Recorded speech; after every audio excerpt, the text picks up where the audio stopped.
Billy Blue, my knight in shining brindle. Welcome to another episode of A Poet Reads to Write.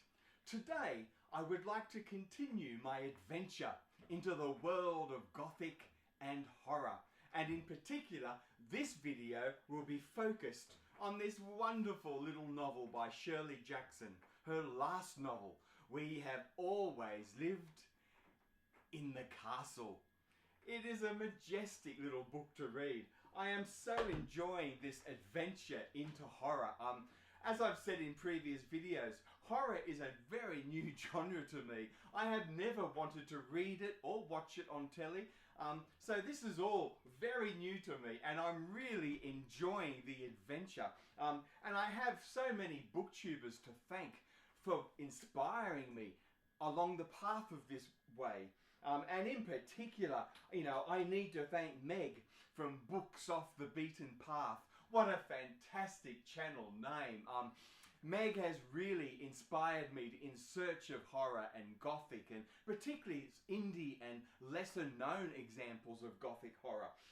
And then of course there's Stuart Griffin from Stuart Griffin 1001. Stuart reviews the most amazing, particularly works of contemporary horror, books that are almost always new to me, and he leaves me so curious. And I have so many new future reading paths ahead of me now, thanks to people like Stuart.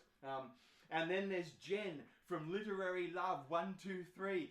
Jen combines her masters in horror fiction with an appreciation of the genre. And Jen does the most amazing stuff, not only going back to the historical, the classical roots of horror, with 19th century Gothic, with the Brontes and Dracula and Frankenstein, but of course Jen also works her way right through the 20th century into the 21st century and has a real historical, really deep sensibility about this genre, and I'm learning so much from Jen.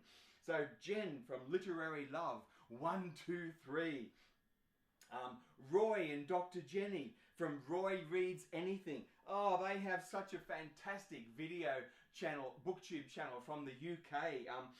Dr. Jenny, of course, has a big focus on poetry, and she often reads poems on Poetry Thursday, which I just, of course, love. And she has a great reading voice. And together, Roy and Jenny have the most miraculous repartee going on between them. It's fantastic just listening to them, just the repartee, the way they review books and bounce off one another, and this keen, sly, intelligent wit that they have. And they also do, as well as contemporary horror, they take me right back to the roots of horror, particularly in that Elizabethan, in that Victorian period.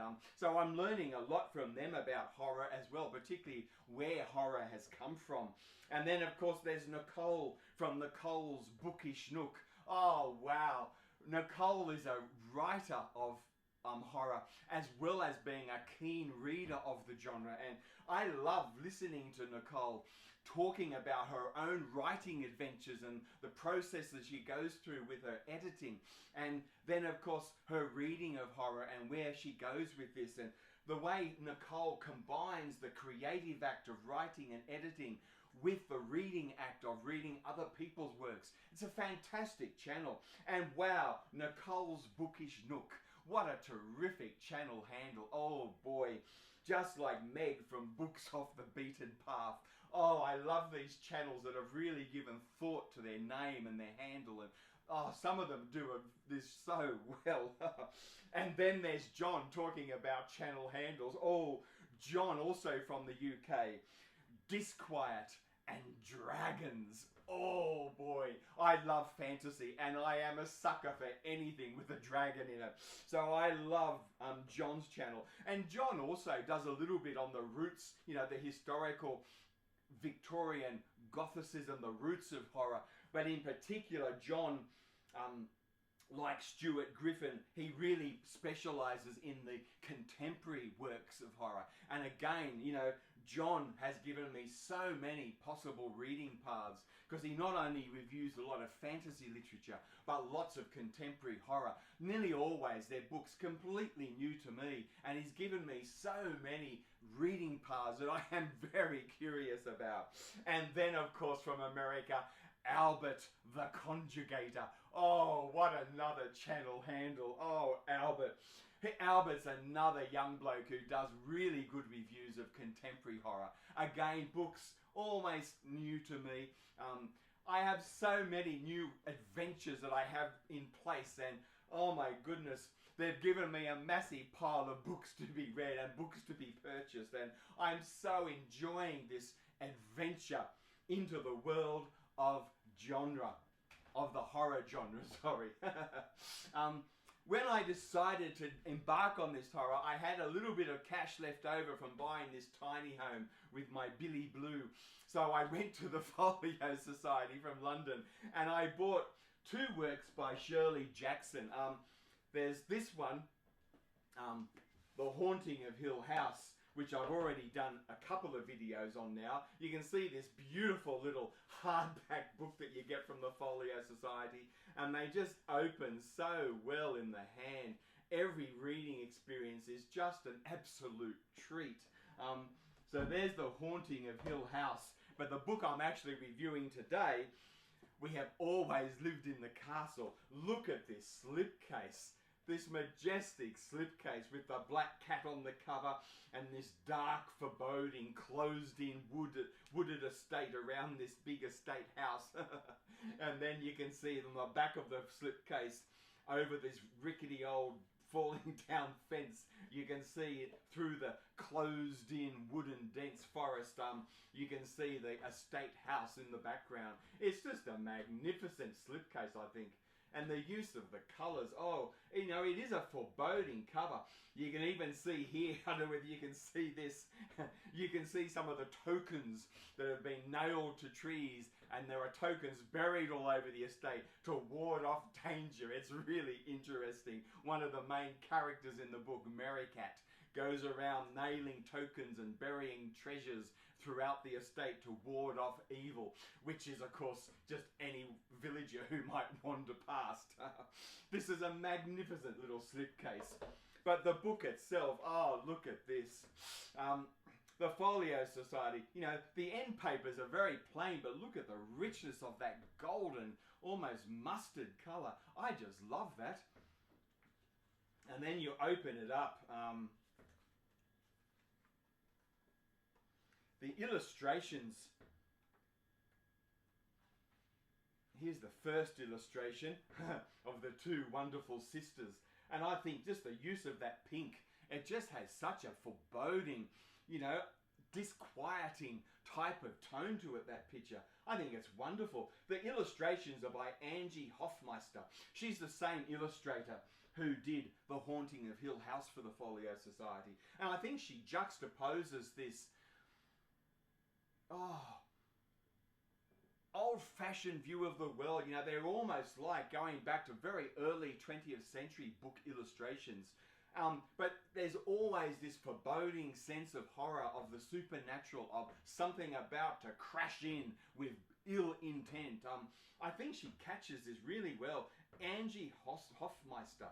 I haven't come across her book illustrations ever before, but the work she's done for these two, the Haunting of Hill House and We Have Always Lived in the Castle for the Folio Society, are just marvellous.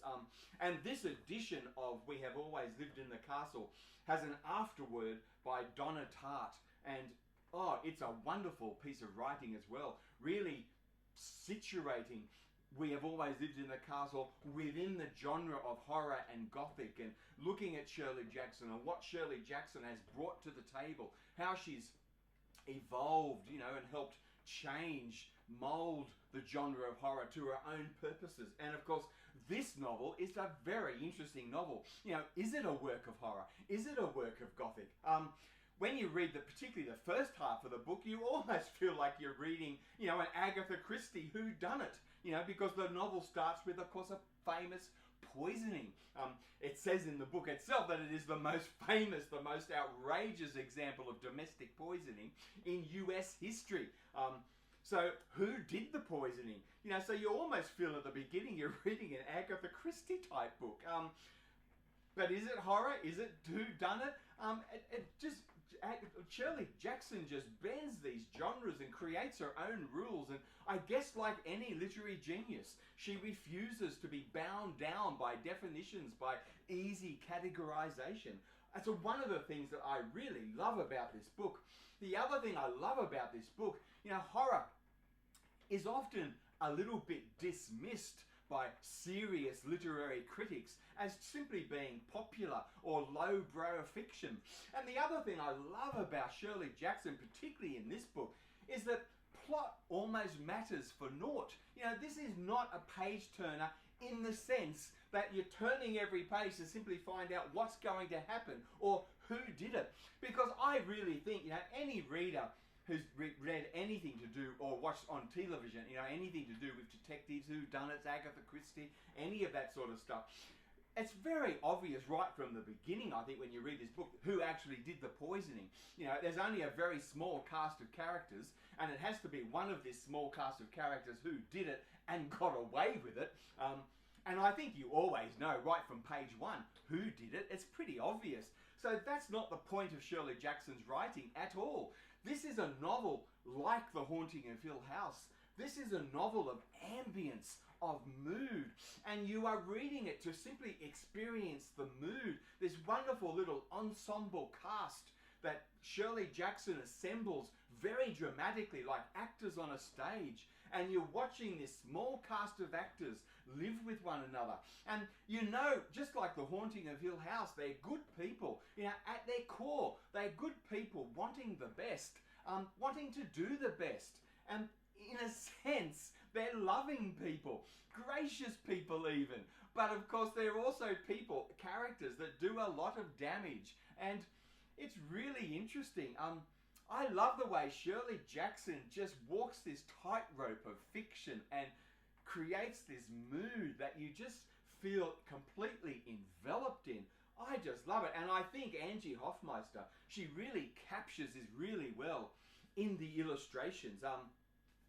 She's done, I think, a marvellous job.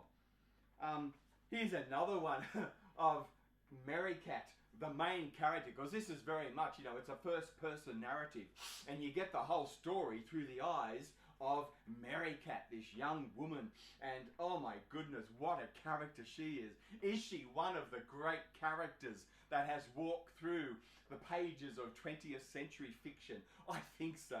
She's unforgettable, and such a complicated character, a very complicated person. Oh, here she is doing some handicrafts and needlework, because it juxtaposes, Shirley Jackson juxtaposes this so beautifully. You know, in so many ways, Merrycat conforms to all those sort of Victorian, Edwardian, mid-20th century notions of what a good woman, an upper-class woman should be.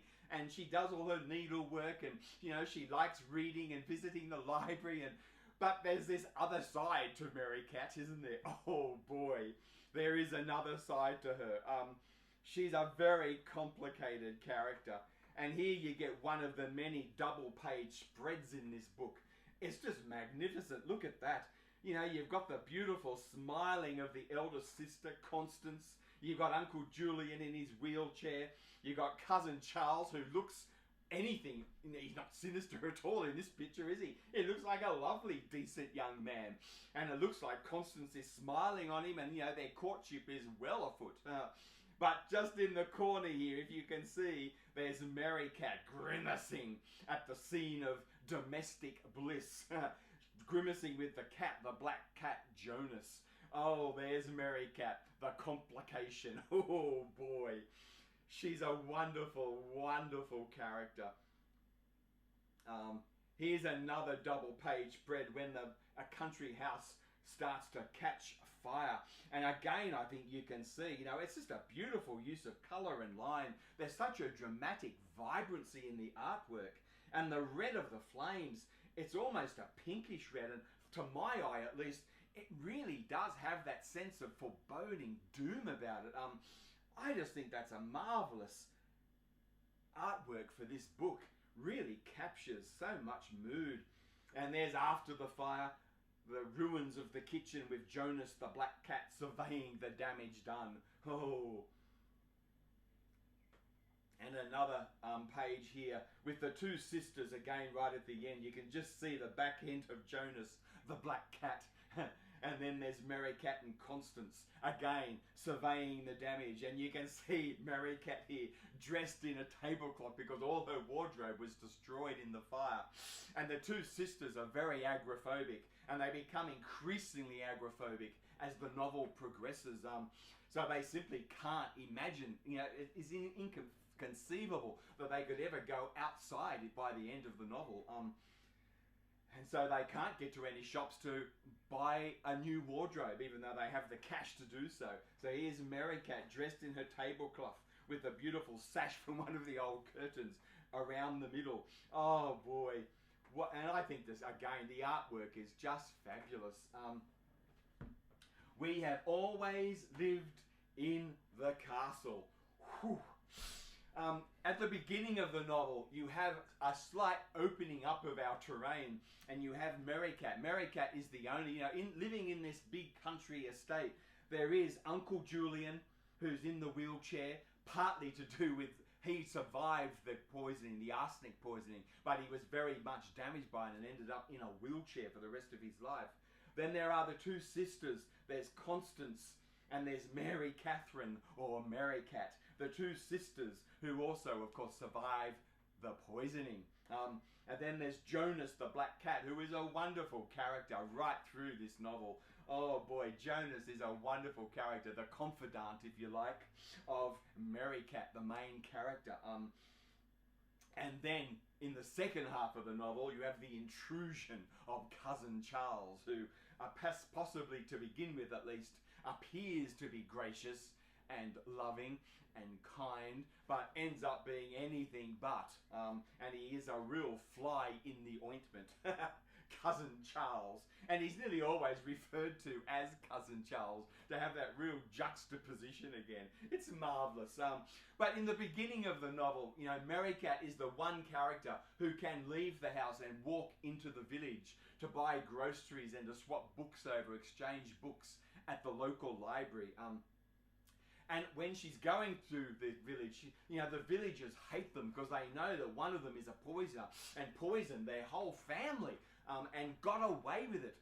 One of the sisters was actually arrested and prosecuted for the crime, but unsuccessfully prosecuted. She was let off. There was not enough evidence to convict her, and of course we all know why, because she wasn't the sister who did it. So there wasn't any evidence other than just some very weak circumstantial evidence. So Mary Cat wanders through the village and she's hated by everyone because they all know that either her or the sister got away with murder. And so clearly the villagers don't like them, they don't trust them. So Mary Cat says as she's walking into the village to, as I said, do the grocery shopping for the fortnight and to exchange books over in the local library, and she says, I always hesitated, vulnerable, and felt exposed. I could always tell a local car by the quick, ugly glance from the driver. Oh my goodness, imagine encountering that sort of hostility every day of your life. And all the women peering out of doorways at me as I walked past, gloating. There was plenty of rotting hearts in the village coveting our coin, because they apparently have a safe in the heart of this house that is full of cash that they use for their fortnightly adventure to restock their supplies at the grocery store. But other than that, they just don't spend any money. They don't go anywhere. They're so the victims of their agoraphobia. And Mary Cat says, she discloses that I often wished all the village people dead. And Merricat is not someone who you want to be going around wishing you dead, because Merricat is a beautiful person in her own way, a loving, generous, even kind person, particularly to, well, only probably to Constance and to the cat, Jonas. But in her own way, she is loving and kind, but she's not someone who you want to be wishing you dead, because she doesn't have any conscience at all. She simply isn't capable of it. My goodness, what a character. She's such a complicated personality. And then when she returns to the estate property, she says, "Once the padlock is securely fastened behind me on the gates, I feel safe. The path to our front door is dark and heavily wooded, our estate all safely fenced off." Oh boy, the mood of their agoraphobia, the way Shirley Jackson evokes this agoraphobia, and these complicated personalities hiding away behind the barricades of this country estate. It's just such a beautiful piece of mood writing. "We lived in the rear of our house, behind its stern, unwelcoming face, and no one could see us. We are eccentric with our awkward movements and unexpected questions." Yes, you don't want Merricat asking you any questions.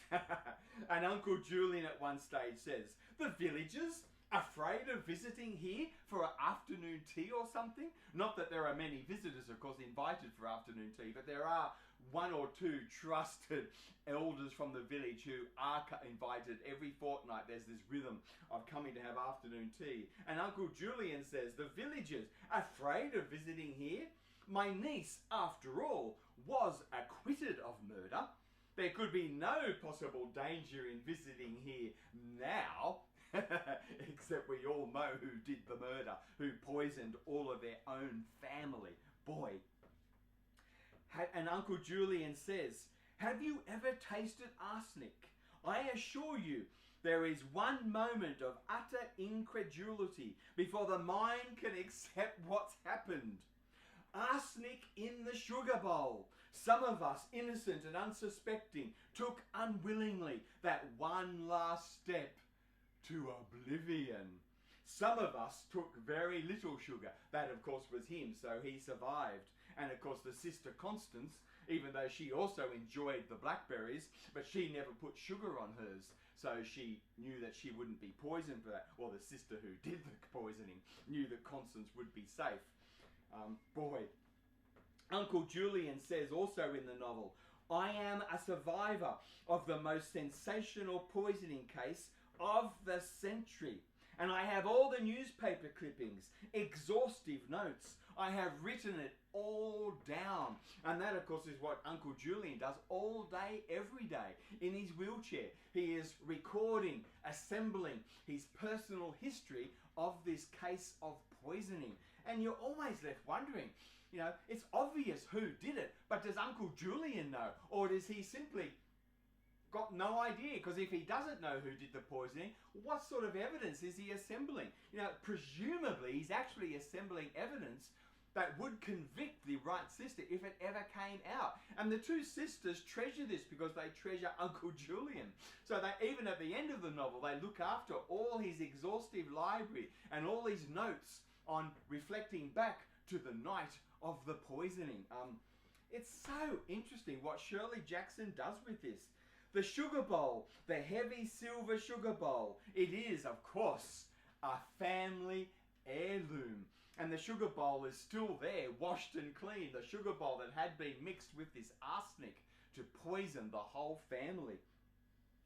Constance, after the poisoning, she washed the sugar bowl and told the police it was all her fault. Constance, the older sister. And she is, as I said, prosecuted for the crime of murdering, of being a mass murderer, of murdering her whole family. But because the evidence is so circumstantial and weak, she didn't do it. We all know that. Constance is, of course, eventually acquitted, let off. No, oh, this is back to Merricat. No one knows the grounds of our estate like me, and I buried my safeguards. I had always buried things. I had buried all my baby teeth in different plots in our estate, so that they might grow into dragons. Oh, Merrycat is just the most amazing character. As I said, she's the one character who can leave the estate, walk into the town every fortnight to buy supplies, groceries, and to go to the local library. And she's the only character who can explore the grounds of estate safely behind the big fences, closing in the estate from the outside world, keeping everything safe, closed in, protected. But Merrycat can explore the estate, and she buries these tokens, nails treasures to trees to ward off anybody who might want to come and intrude on their safety. The only person who does eventually intrude on their safety and, put things awry is, of course, Cousin Charles, and Merrycat has to deal with him. Boy. Merrycat, said Constance, I never realised until lately how wrong I was to let you and Uncle Julian hide here with me. We should have faced the world and tried to live normal lives. Boy, what would normal lives be? Oh boy. Constance is just so loving, the eldest sister. She comes across very much actually as the mother, a very loving mother of young Merrycat. She's much more than just the big sister. She's so loving, and that name, Constance, she is so constant in her love. It wouldn't matter what Merrycat did. Constance would be there for her. Constance is the foundation of this whole novel. She is what holds everything together. But she is also the one who suffers the most from agoraphobia. And poor Constance, throughout the whole of the novel, after, I guess, she was prosecuted for the crime of murdering her family, and Constance knew right from the beginning who did it, of course, and she knew who she was covering up for, who she was protecting and loving. So Constance holds this whole thing together. She's a marvellous character, but she's the one who suffers the most from agoraphobia and can't leave the house at all. She can't even, other than just going to the vegetable patch outside the front door, she can't go anywhere, even exploring the estate behind the safety of the fence. She can't walk out anywhere. Her whole life simply exists within the estate house, looking after Uncle Julian and looking after Merrycat, and going backwards and forwards to the vegetable patch. It's a marvellous novel, as I said. The characters, it's just this little ensemble group of characters, and they're so strong, complicated. You buy into their stories completely.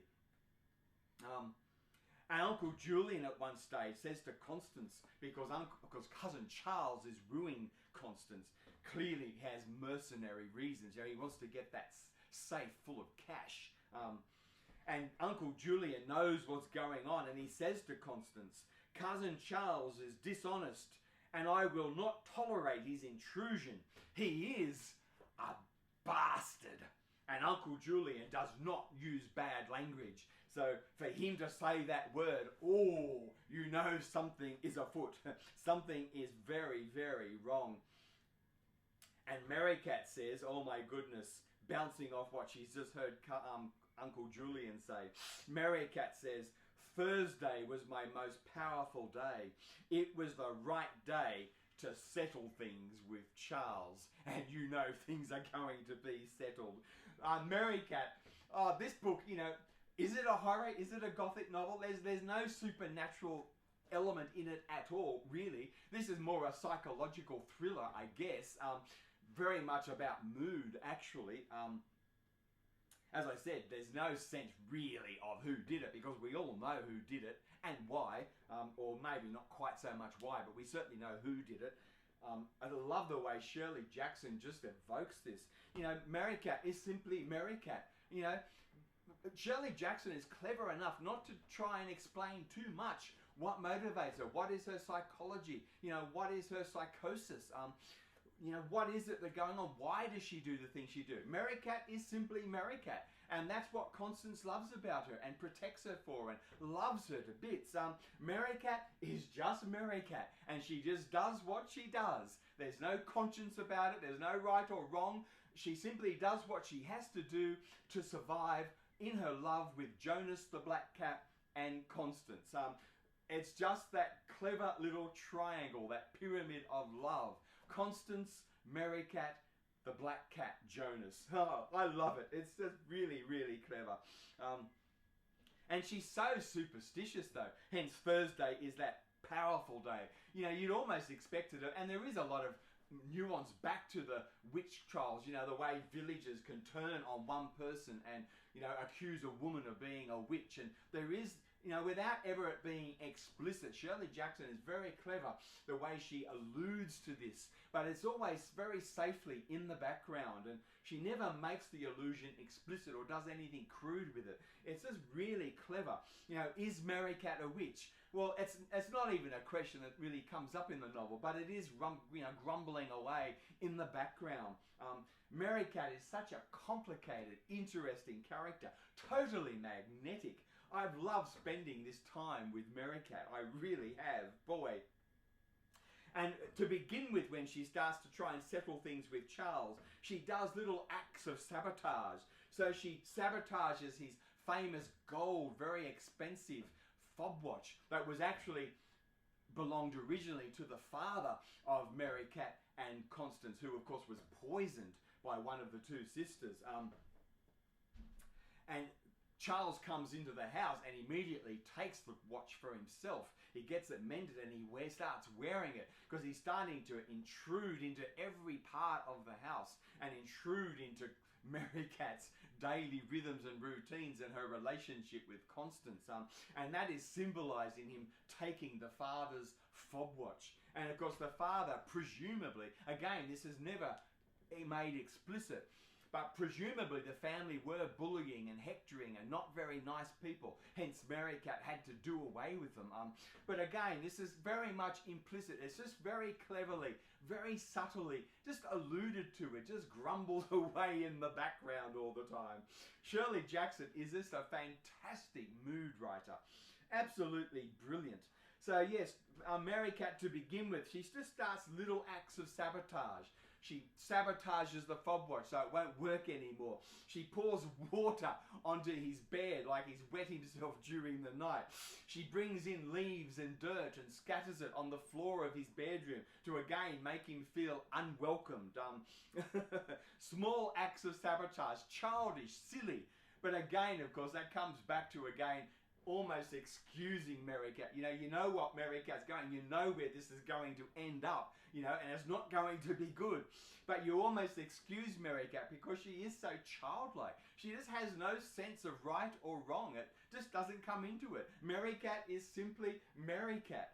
Very complicated. Don't get on her wrong side. But she's simply Merricat. You know, can she be punished for what she's doing when she doesn't even realize what she's doing is wrong? It's really and Shirley Jackson, she develops his character so well.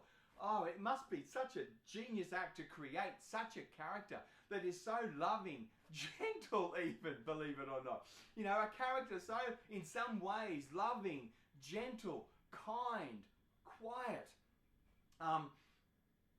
willing to put other people first, you know, even though she's also scared of going to the village and she doesn't like it. But she goes in every fortnight to get groceries and to swap over library books for Constance and Uncle Julian. But you know there's this other side to her and she has no control over it. She has no free will over it. It is simply who Merricat is. Merricat is simply doing Merricat things. And when she comes across as so childlike and innocent, to what extent is she responsible for what she does? I love the way Shirley Jackson just raises all these tensions, doesn't answer any of them. They're just hung there as questions that again contribute to the incredible mood that is created in this book. Oh, it's a marvelous piece of writing. And then she says, oh my goodness, this is when things progress to the next level. So we've started with small acts of sabotage to try and get Cousin Charles out of the house. And then Merricat admits, I have been thinking more and more about Cousin Charles.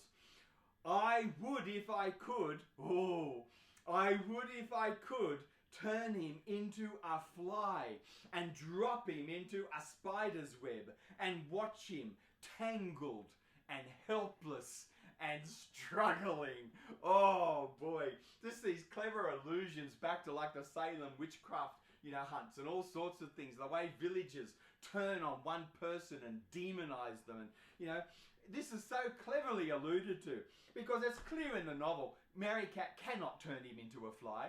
She can't do any of these things. But in her own potent imagination, of course, she's already done these things, It's the way Mary Cat thinks. She has this very potent imaginary world, like her baby teeth being planted in the estate grounds and growing into dragons. You can see Mary Cat. She buys into this stuff. She believes it. It is part of her complicated psychology. Oh, I love it.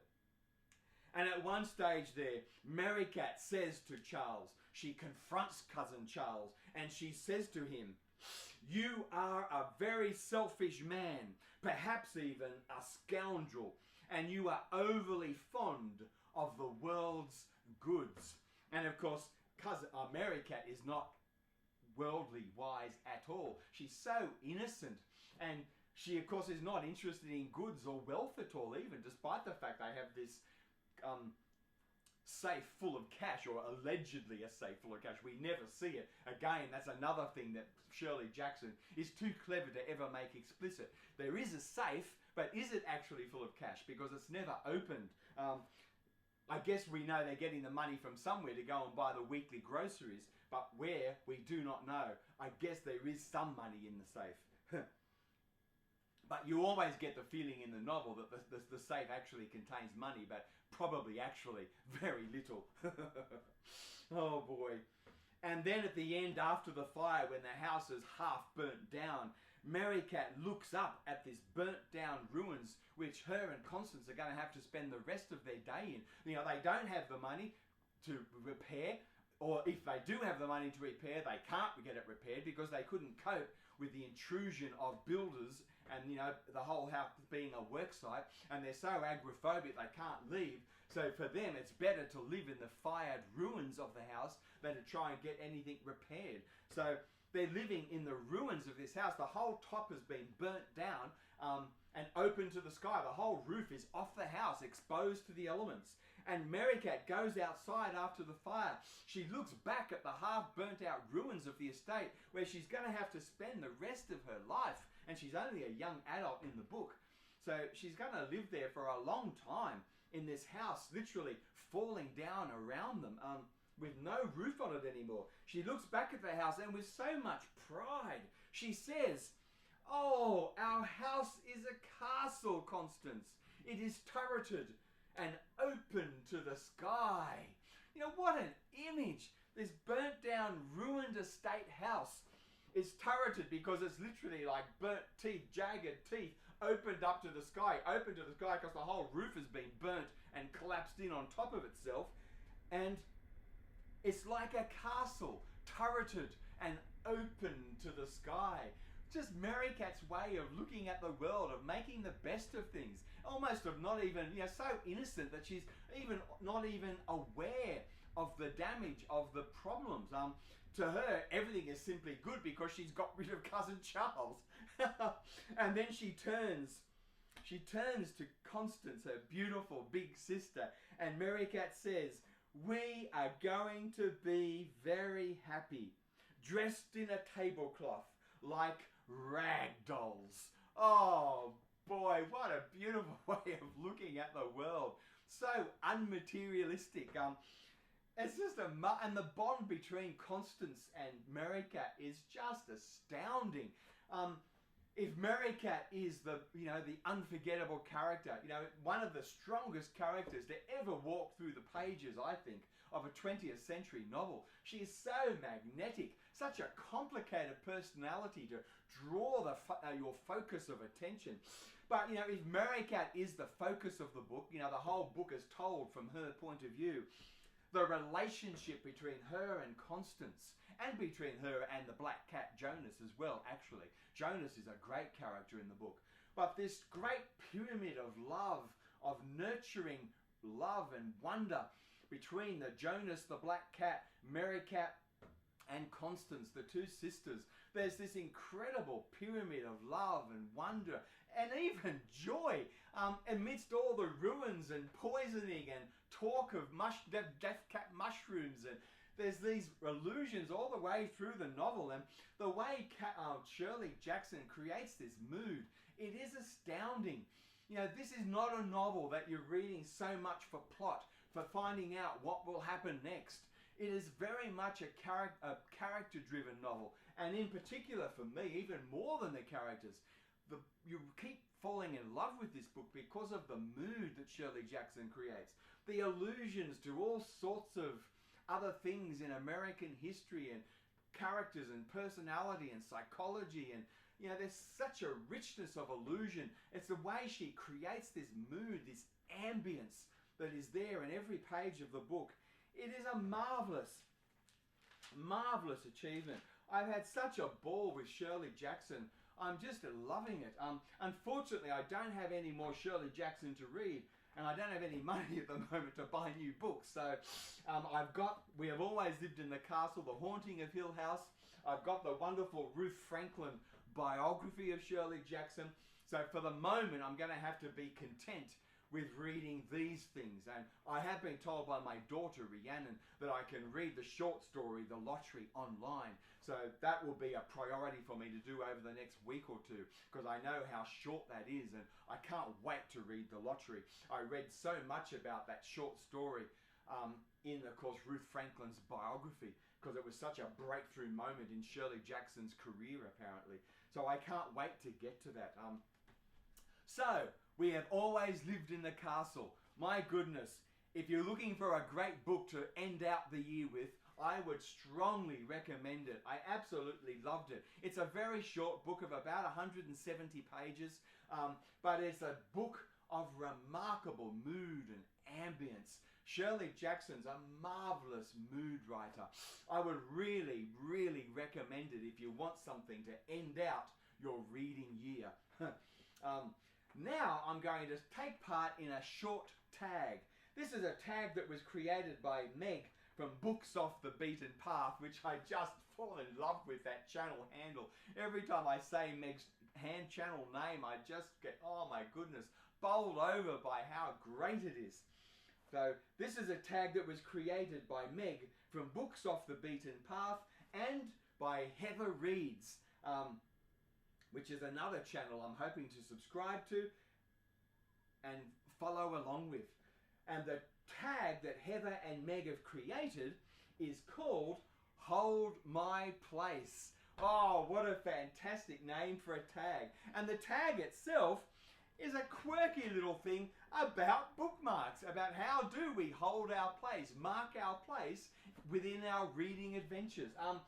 As you can see by my books, when I've read a book, I expect it to still be in absolutely perfect, pristine condition when I have finished it. You know, The Haunting of Hill House I've read twice now, and yes, I know this is a folio book, so it opens beautifully in the hand anyway, so there's no excuse for damaging a book like this when you read it. But I've read this now twice, and you can see it's in beautiful condition. I've only read We Only Live in the Castle. We Have Always Lived in the Castle the once so far. I read bits of it though quite a few times as I've been preparing for this video. But again, you can see I don't believe in doing anything to hold my place in a book, like dog-earing pages or marking pages. I could not do any amends, writing, highlighting in a book. Oh my good, for me that is just anathema. I can't even imagine defacing a book like that. You know, all of my books that I've read, they are in pretty much brand new condition. It really upsets me when I buy a book, like you sometimes with some cheaper hardback books. You know, you buy that hardback book and you get so excited because you've saved up for maybe a first edition or, you know, a cloth-bound type book, and you get it and you can't open it at all because it's so cheaply glued together. Oh, that really worries me. So yes, I use bookmarks. I never dog-ear pages or bend them over to mark my place. That would just be impossible for me. You know, I don't mind other people treating their books how they want to treat them. That's fine. But it would unsettle me. It's not something I could do at all. The only bookmark I have that has any sentimental value or that's important to me is this one. Heather and Meg. This is it. This tiny little thing with a little green tassel at the top. I was married for 35 years and eventually my poor partner had enough of me. Living with someone for 2 decades who had serious mental health problems, I think completely wore her down and she needed a fresh start. I took too long to get help, I'm afraid to say. And when we were going out with her, we were married for more than 35 years and we were going out with one another, literally, we were both only teenagers, literally, when we got married. I had just turned 20 and my partner was actually 18, almost 19. And we were married for 35 very good years. And when we were courting as teenagers, my partner gave me this bookmark. It says here, thinking of you just now. And this is a bookmark I've had now for over 40 years. So yes, this is the only sort of bookmark and it's not precious in itself, but it's a bookmark that is precious to me. And even though it has this little tassel, which you have to be very careful because it can damage the pages because it is a little bit thick for wool. You see how anal I am about this stuff. But it is a bookmark I've used and I've kept for 40 years. I've had this for a long time. Thinking of you just now. I guess now it makes me feel a bit sad because my marriage has ended. Anyway, I will keep this because I've had it for so long and it means a lot to me. And I'm sure my ex-partner does wish me the best. She probably still loves me and thinks about me, but she's needed a fresh start, which I understand. Boy, in terms of other bookmarks, because I have lots of bookmarks, the bookmarks I have, I'm a book reviewer. So when I get sent at the beginning of every year and I get sent a pile of 20 or so books that I can choose from to write my reviews on during the course of the year. Oftentimes these books from publishers or different bookshops and things, they come with bookmarks. So I keep them. I've got bookmarks all over my bookshelves. They're just simple card bookmarks, but I find them very useful, so I keep. So here's one from a Australian First Nations company of books that I've reviewed quite a few books for them. Here's another one from Vagabond Press, a great publisher in Australia that does a lot of poetry, so I've reviewed a lot of Vagabond Press books. Here's one from the Red Room Company, which is a small independent company that sponsors poetry projects, and I've done a bit of work with the Red Room Company as well here in Australia. Here's another thing. When I run out of space, if I'm rewriting a review and I'm marking particular pages that I want to focus in when I come to write the review, I'm always making bookmarks just by tearing up pieces of paper that I've already done writing on and stuff. So I've got lots of bookmarks like that, Meg and Heather. Here's one from Five Island Press, another big poetry publisher in Australia that I've done a lot of reviews of. So I've got quite a few bookmarks actually from Five Islands Press, this little poetry press. Here's from Southerly. Unfortunately, a lot of the universities in Australia have literary journals, and Sydney University runs or houses Southerly, which is the oldest literary journal in Australia. And I've done a lot of work for Southerly. I've written a lot of reviews for them. I've also published poetry with Southerly. So I've got lots of bookmarks again from Southerly. You often get a bookmark when they send you payment for reviews and things. Amnesty International is another bookmark because I'm a member of Amnesty International. And then another bookmark here by Southerly. So in terms of bookmarks, I don't have any, apart from this one, I don't have any bookmarks that are sentimentally or important in any other way. I don't have any bookmarks that are valuable. This one is my only one that has a real sentimental value because it was given to me about 40 years ago by my ex-partner. So that will mean a lot to me. Thinking of you just now. Makes me a little bit sad to think about that now. Other than that, I've got probably dozens and dozens of bookmarks on the shelves with all my books. But all of them are just simple bookmarks like this from different journals. I've also got bookmarks from Plumwood Mountain Journal, an e-journal of eco-poetry, eco-poetics, that I've done a lot of essays and reviews and published poetry with. I've got other bookmarks from Westerly, which is a literary journal housed in the University of Western Australia. Me Engine, which is now with Melbourne University. Island magazine down in Tasmania. I've done lots of work there, so I had bookmarks somewhere here also from all those journals that I write reviews and essays, and I publish some of my poems with. So there you go, bookmarks. And no, I don't really, Heather and Meg, I don't really read ebooks. I don't know why. I guess I'm old. I've got used to reading the hard copy. Some of the books, 50% of what I read every week would be poetry, of course.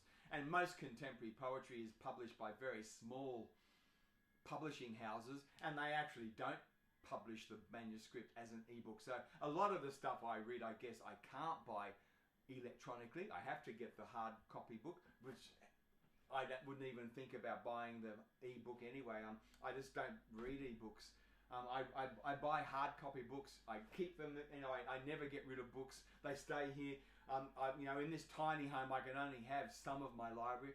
I've got about a quarter of my library in this tiny home, in this horseshoe arrangement behind me. My tiny home, I only have room for a couple of thousand books. My larger library is partly with Rhiannon inside in her big house, because she's also a poet. She writes YA verse novels. So Rhiannon has my greater library, all the books that she loves to read, and she's interesting because she loves all my poetry, literary theory, a lot of my philosophy, some of my history.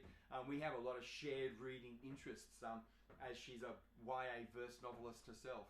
So Rhiannon has the greater part of my library, and then some of my library is still up with my mum and dad in the Blue Mountains. I'll never have room for it in my tiny home, so I have to just swap things over as I get involved with different projects. But that's the way it is. So thank you for this.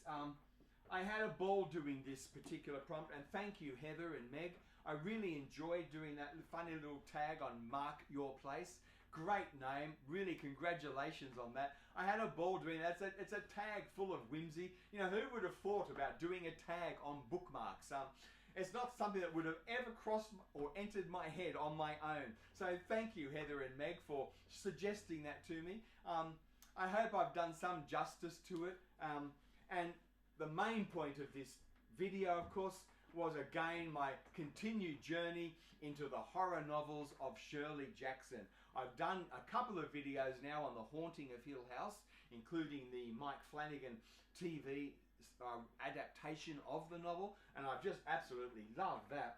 And the point of this particular video was We Have Always Lived in the Castle, and I read this particular edition, this beautiful hardback illustrated edition by the Folio Society. I've had an absolute ball doing this series of adventures. I'm going to continue with my horror. Probably, very soon, some of my next videos will be on Stephen King's Misery, because that's the only Stephen King, and I've never read a Stephen King book yet, believe it or not. So that will be my debut into the world of Stephen King. So I have Misery on my shelves. That will be one of the next books that I read. And then I'm going back to the origins of sort of Victorian Edwardian Gothic and horror. So I've got some H.P. Lovecraft, I've got some Bram Stoker, the Dracula, I've got Frankenstein, and I've got Jekyll and Hyde. So I'm going to go back myself and trace some of the origins of Gothic and horror and see where it's all come from. And I'm going to, as I do that, reread all the Bronte sisters, because I just love all three Bronte sisters and their great works of the Gothic. So I can't wait to reread, spend time again with the Bronte sisters. I love all three of the Bronte sisters, but haven't read them for a long time. So I'm really looking forward to getting back to the Bronte sisters, to Dracula, Frankenstein, Jekyll and Hyde, really spending time with these things again. I'm really looking forward to it. So they're the adventures that I'm going to be reading to finish out this year and to begin next year. So some of my next videos will be on those new books. So my journey into horror will continue, and I am so thankful. I am so thankful of Meg from Books Off the Beaten Path, Stuart Griffin from Stuart Griffin 1001, Roy and Dr. Jenny from Roy Reads Anything, Nicole from Nook from Nicole's Bookish Nook, John from Disquiet and Dragons, and Albert from Albert the Conjugator. I am so thankful for these people, these fellow booktubers who have inspired this adventure I've taken part in into the world of Gothic and horror. I am really enjoying it. BookTubers just been absolutely marvellous for me. Hopefully you can hear from my tone, I'm excited, I'm uplifted, I'm feeling so positive and in love with the world, and my mental health is going so well. I'm feeling almost back to the old Philip, you know, the old Philip that was dynamic and full of energy and able to, you know, go about and almost do anything. You know, just let me a task and I was able to do it if you just left me quietly on my own to do it. I am a bit of a lone wolf. And I almost feel I'm getting back, I'm recovering that old Philip again. That old Philip with that real dynamic energy who, you know, used to run these large sport and outdoor education programs for disengaged youth. I'm almost feeling like I maybe have a chance of getting back to the old Philip that I once was. And part of this is BookTube and the adventure I have with fellow BookTubers and the way they've inspired me to take on new things. So, wow, thank you BookTube. Thank you for watching this video. I'll see you in the next one soon. Thank you and bye for now.